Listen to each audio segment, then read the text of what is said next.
Willkommen auf der Märcheninsel bei eurer Marmeladenoma und Enkel Janik. Heute machen wir einen Vlog über meine Heimat, wo ich geboren und aufgewachsen bin. Das heißt Grünwinkel und ist ein Vorort von Karlsruhe. Wir fangen an mit dem Platz in der Mitte. Das war früher ein ganz wunderschöner, gepflegter Platz. Wir durften ihn auch nicht betreten, was wir natürlich doch oft hatten. Außenrum waren lauter Rosenbüsche und in der Mitte war ein sehr gepflegter Rasen. Im Krieg allerdings wurde aus dem Rasen Gemüse. Das war dann eben nötig. Und dann zeige ich euch, ist egal, das Haus, wo ich wohnte. Schlagen wir vor, ja? Ich habe euch schon erzählt, dass das ein Reihenhaus war und diese Ecke, das war unsere Wohnung. Allerdings standen früher keine Müllkübel vor der Tür, sondern Blumenkübel, Gras und eine riesenhafte Pappel statt dieser Birke. Das obere Zimmer da oben, die Ecke, das war unser Mädchenzimmer. Ich will euch die Treppe zeigen, von der ich schon so viel erzählt habe. Folge mir, Jan. Also, das ist der Eingang hier. Und auf diesen großen Treppen saßen wir immer abends mit den Nachbarn. Wir sangen hier, die Nachbarn redeten mit uns. Auf diesen Treppen saßen wir immer. Im Sommer natürlich. Das war eine schöne Zeit. Aber heute ist das alles totenstill hier. Natürlich wohnen hier jetzt lauter fremde Leute für mich. Ich würde auch wahnsinnig gern den Garten zeigen, aber das kann ich ja nicht machen, das ist ja nicht erlaubt. Gell?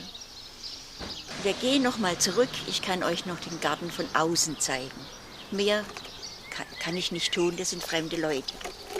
Hier hat meine Schwester Friedel, ist da aus dem Fenster gestiegen, hat ihr Bündel Tanzkleider und Tanzschuhe in dieses Gras geworfen. Und dann ist sie an dieser Regenrinne runtergerutscht und heimlich fort zum Tanzen. Habe ich euch schon erzählt.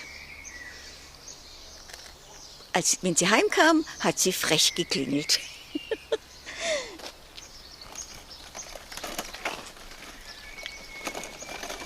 Und wie gesagt, diese Birke, das war eine riesenhafte Pappel. Hat mich oft in den Schlaf gewiegt. Das war unser Mädchenzimmer da oben.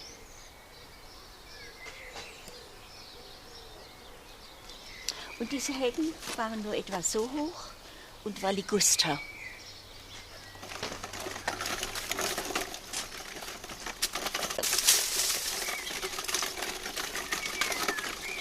Ich bin schon ein Dinosaurier, gell? Die sind alle tot.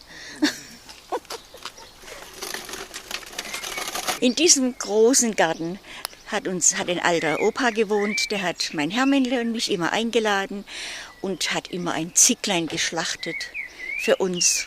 Und ich konnte es nicht essen. Aber er war sehr lieb. So, jetzt gehen wir zur Alp, ja? Jetzt kommen wir zum Schuttbuckel, habe ich euch das letzte Mal erzählt. Autos gab es keine. Wir laufen jetzt zum Gras, das war früher der Schuttbuckel. Im Krieg wurde er dann zum Bunker. Habe ich euch auch schon erzählt.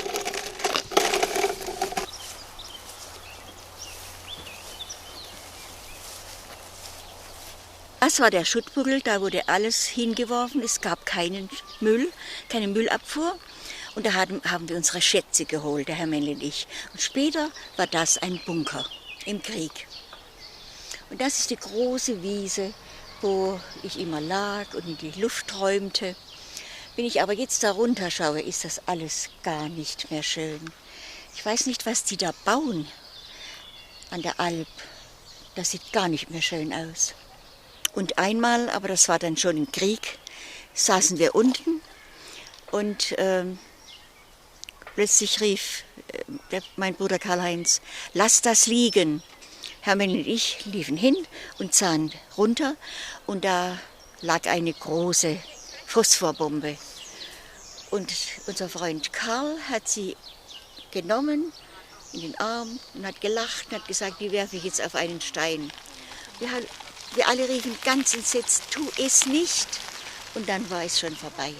Er hat diese Phosphorbombe auf einen Stein geworfen und der ganze Phosphor ist explodiert und der ganze Phosphor ist über den armen Karl hinweg und hat ihn fürchterlich verbrannt.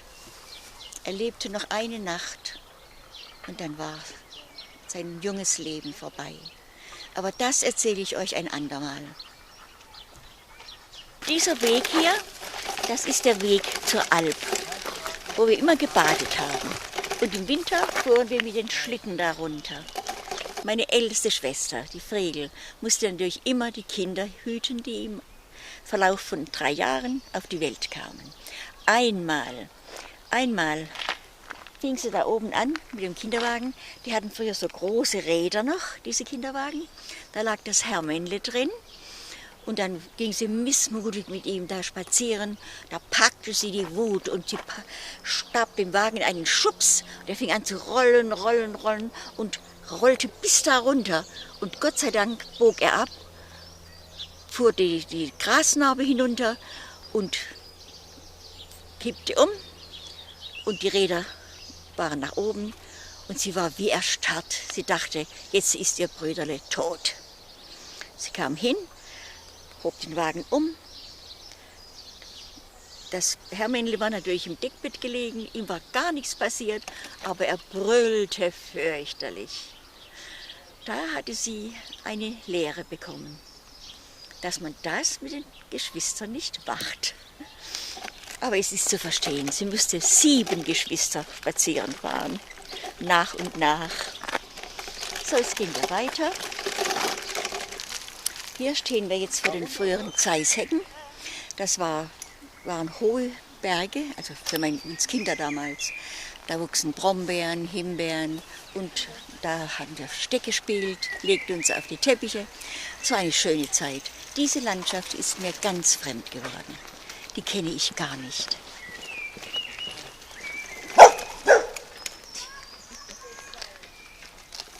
Jetzt kommen wir an die Eckener Brücke. Die kommt mir jetzt auch ganz klein vor. Das ist die frühere Schwemme. Da sind die Pferde von der Brauerei Sinner abends hineingeritten worden. Nach getaner Arbeit durften sie da hineinreiten. Habe ich euch auch schon erzählt.